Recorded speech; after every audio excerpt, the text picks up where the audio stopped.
চাঁপাইনবাবগঞ্জের গৌরনগরীতে আজও মাথা উঁচু করে দাঁড়িয়ে আছে এক নিঃশব্দ ঐতিহ্য সোনা মসজিদ। প্রায় 500 বছর আগে বাংলার সুলতান আলাউদ্দিন হুসাইনের শাসনামলে এই মসজিদ গড়ে তোলেন তার বিশ্বস্ত কর্মকর্তা ওয়ালি মোহাম্মদ। নামটা শুনলেই মনে হয় যেন দেওয়ালে সোনা লেগে আছে।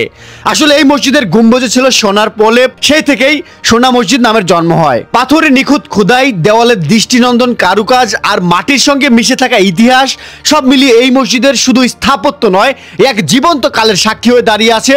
এখানে দাঁড়ালে মনে হয় সময় যেন থেমে গেছে সেই 500 বছর আগে। এই মসজিদটি মূলত পাথরের তৈরি, যা বাংলার মসজিদগুলোর মধ্যে বিরল। নির্মাণে ব্যবহার করা হয় কালো এবং ধূসর পাথর, সম্ভবত রাজমহল পাহাড় থেকে আনা হয় এই পাথর। মূলত ভবনে ছিল 15টি গম্বুজ, সামনে মোট 5টি সারি এবং 3টি সারিতে গম্বুজ বসানো। এই মসজিদে আরো ছিল 5টি মেহরাব, যা জায়নামাজের দিকের খাজ, যেগুলো পাথরে খোদাই করা।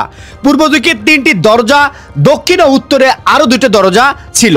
সোনা মসজিদ শুধু একটি ধর্মীয় স্থাপত্য নয়, এটি এক গৌরবময় ইতিহাসের জীবন্ত সাক্ষী।